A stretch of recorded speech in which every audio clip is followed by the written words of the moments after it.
Hey friends. So, it looks like our characters made it out of the candy house from the Hansel and Gretel witch. And now we're going to see what other adventures they go on in this story. Oops, I was pointing to the wrong one. It's backwards for me, sorry.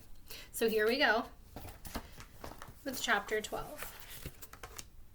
Jack, May shouted as he flew off the broom. She threw herself backwards, both arms desperately reaching for him, hanging from the broom with just her knees. While her left hand missed completely, her right hand grazed his shirt a fraction of an inch from grabbing it. Jack's flailing arms fortunately made up the difference. He grabbed onto May's right arm with both hands, almost yanking her off the broom as well. Jack locked his fingers around May's arm with a death grip as he hung suspended over miles of empty air. He tried to yell at her to stop the broom, but for some reason his lungs wouldn't work, and he couldn't get out more than a wheeze. "Hold on," May yelled to him, "and don't look down." Trusting that she knew exactly what she was talking about, Jack fixed his eyes forward again, expecting to see the horizon.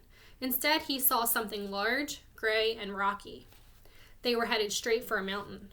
Jack frantically sucked in some air, intending to make his voice work whether it wanted to or not. "Pull up," he screamed. "What?" May yelled, the wind making it hard to hear much of anything. Unfortunately, hanging backwards as she was, the princess couldn't see the large amount of stone they were about to slam into. "Mountain!" Jack screamed back. Not knowing what else to do, he flexed his arms, pulling himself up a bit, then dropped suddenly, jerking May and the back of the broom down as hard as he could.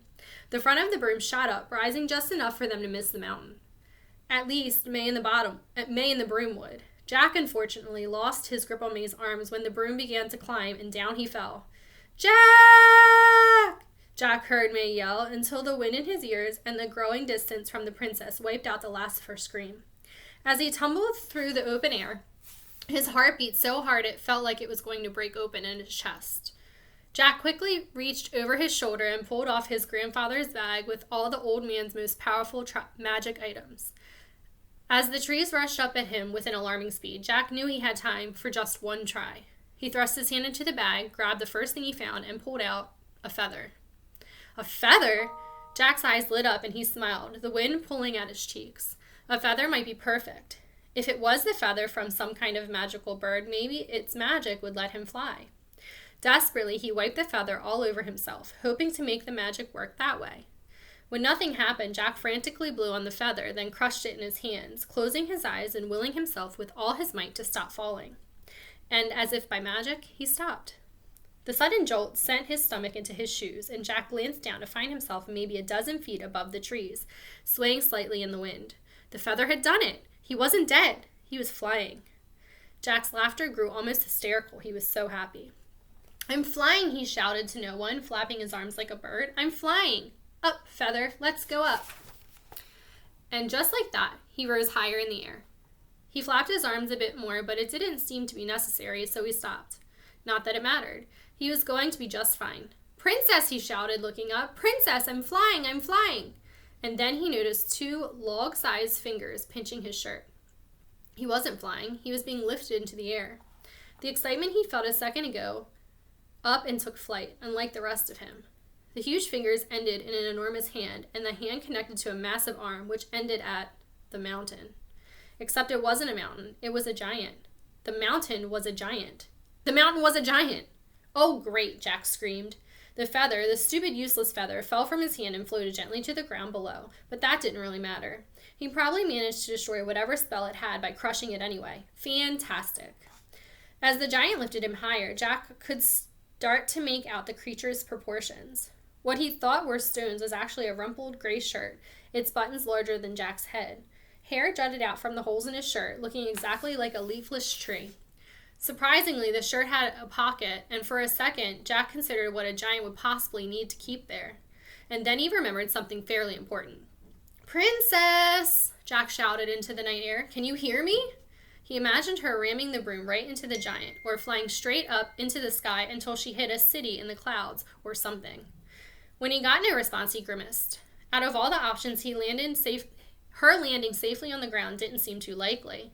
The giant apparently didn't like Jack's yelling, though as it began to wiggle its fingers back and forth, that small act threw Jack around violently, knocking his grandfather's bag right out of his hands.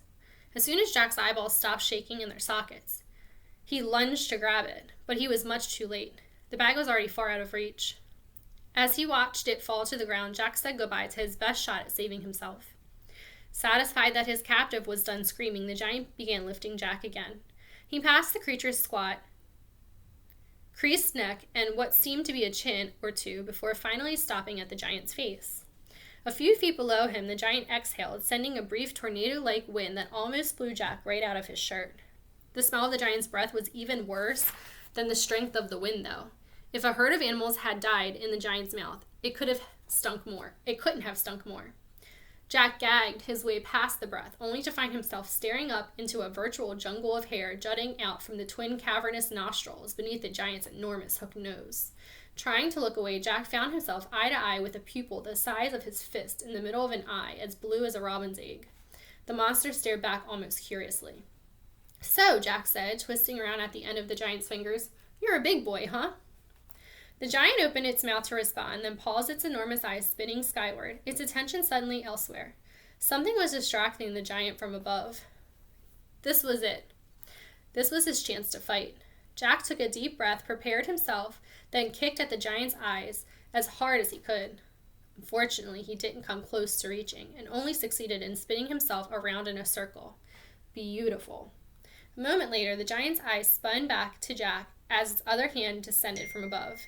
It took Jack a second to realize that the giant's other hand held something as well, but then he sighed, both from relief and frustration.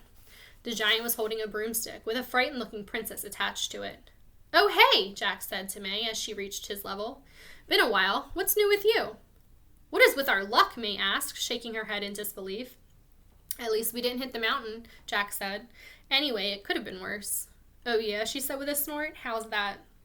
"Food," bellowed the giant, his great voice shaking both of them, and then the monster tossed Jack up into the air and down into his mouth, slamming it closed with a loud squish.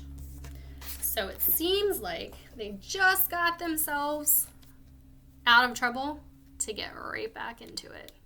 So we'll have to see how they escape this one. Check back in tomorrow for Chapter 13. Bye, guys.